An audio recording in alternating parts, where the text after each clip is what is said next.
पानी जीवनको मूल तत्व हो। तर के तपाईहरूलाई थाहा छ, पानी पिउने सही तरिका, समय र मात्रा थाहा नभएमा यो शरीरका लागि हानिकारक पनि हुने गर्दछ।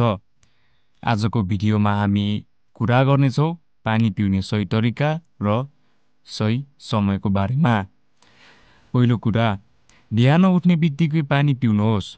बिहान खाली पेटमा मनतातो 1 गिलास पानी पिउनाले शरीरका विषाक्त पदार्थहरू बाहिर निस्कन्छ, पाचन शक्ति बढाउँछ र छालालाई प्राकृतिक चमक दिन्छ।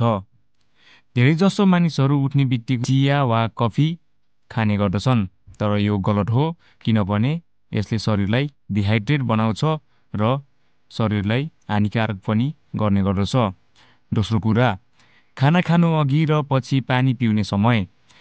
खाना खानुभन्दा कम्तीमा पनि 30 मिनेटदेखि 45 मिनेट अगाडि नै 1 गिलास पानी पिउनुहोस्। यसले पाचन रस तयार पार्न सहयोग गर्छ र खाना राम्ररी पच्ने गर्दछ। तर खाना खाएपछि तुरुन्तै पानी पिउनु हानिकारक हुने गर्दछ।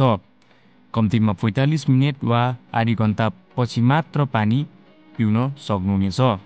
तेस्रो कुरा, व्यायाम गर्दा पानी कसरी पिउने?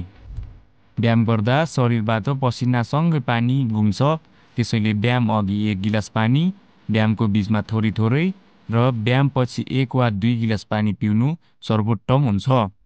चौथो कुरा, दिनभर कति पानी पिउने? दिनमा 2 देखि 3 लिटर पानी पिउनुपर्छ।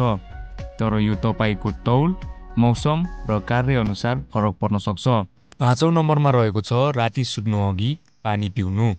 सुत्नुभन्दा 30 मिनेट अगाडि 1 गिलास पानी पिउनु एकदम लाभदायक हुन्छ।